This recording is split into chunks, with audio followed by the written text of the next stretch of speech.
yung nangyayari. So ngayon naging maganda yung... Oy! Ayan na, ibinato na agad. Alam niyo na lang walang breaker itong si Lancy. And first body, mapupunta kagad kay Monster Mage. Breaker niya temporarily. 60 seconds pa naman at yung Turtle, sinimulan na ng Onyx. Okay, level 4 nandito si Bruce. So any moment ay pwede siyang mag-unstoppable. Yun na nga, hindi ata mapipigilan. Yawi dito ay nakaamba rin.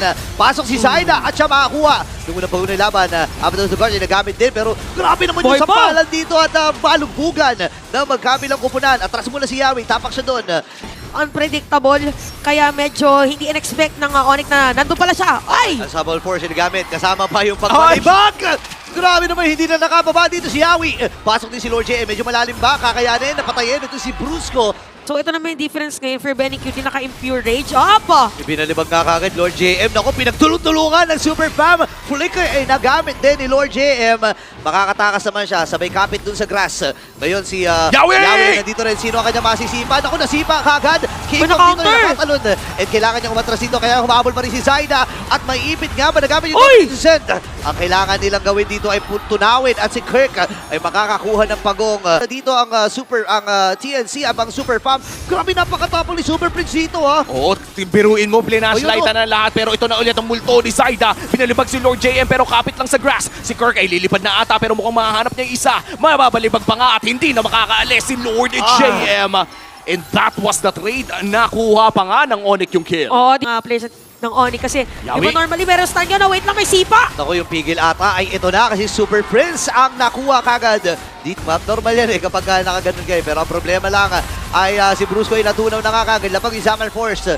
Di fully ma-maximize dito ni Kenra. Si King Kong, Yawi. 11 din si Zaida.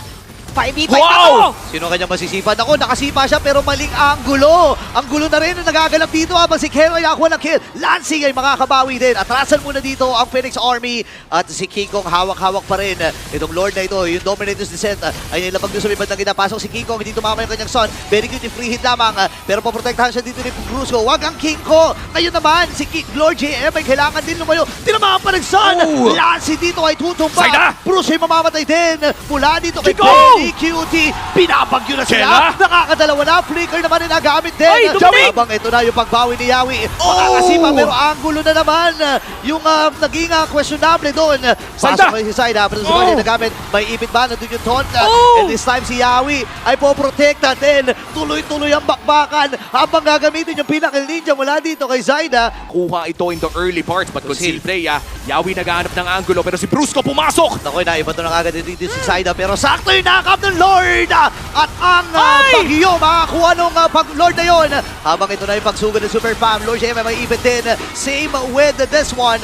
Si Yawi ay namatay. King Kong? Papasok si Benny Cutie. Pero sakto yung pagprotekta. King Kong ay Wow! dito na sa may vertical. May mamamatay din si King Kong dito sa kamay ni Benny Cutie. At makakadalawa na ang bagyo. Ito lang pa rin nalasa. Signal number 1. Savage! Signal number 2. Magiging signal number 3. Magiging 4 din. Nangangamoy Savage mula sa bagyong Benny Cutie. Official signal number 5 mula sa bagyo. At nag-init na nga ang mga bala ng bagyo. Benny Cutie with the Savage. Sabi natin kanina sa Infinix, sa Keys to Victory, let Benny break them. And with that 7 kills, look at the stacks ng kanyang Sky Piercer. 70. Yan na ata yun kompleto na. At saka kung pwede, ano bang sunod sa Savage? Siya din nakakuha ng Lord eh. Resource na ma-exhaust. Anyway, Si Super Prince kaagad nagamit yung Crystal Beacon. Kaya lang naipit itong si Kirk.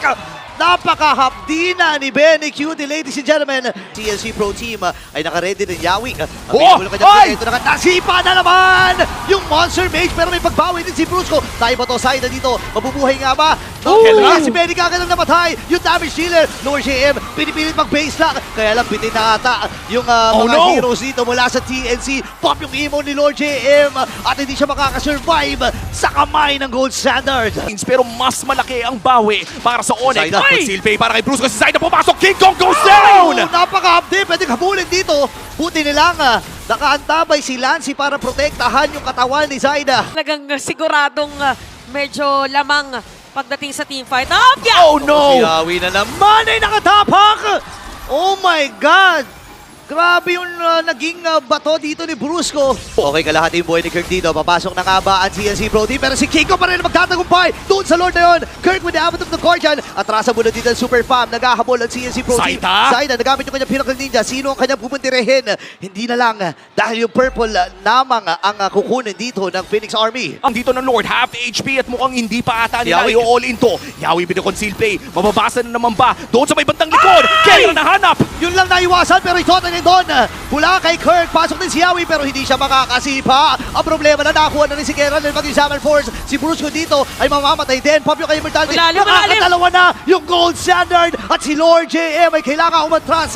Nakabili na rin dito ng Immortality pero may 1v1. King versus Benny Cutie. At mamamaalam din ang bagyo mula sa Tonic Philippines. Zaida pinasok din. Winter's Crown para kay Super Friends. At kinailangan na nga Ibaba. umalis ng dalawang miyembro ng TNC Pro Team. At mukhang si King Kong may sariling bagyong niluluto doon sa may bandang ibaba. Kailangan niya umalis dito. Super Prince, kalahati yung kanyang buhay. Diretso lamang itong si Kiko. Makikipag 1v1 ba mula dito kay Zaida. Pero andito na ang reinforcement mula sa Super Pam. Ready ata silang tapusin. Pinapag na yung Zaman Force. At na magtatagumpay ang Super Pam. Another sweep para sa unang araw ng Week 5. Onyx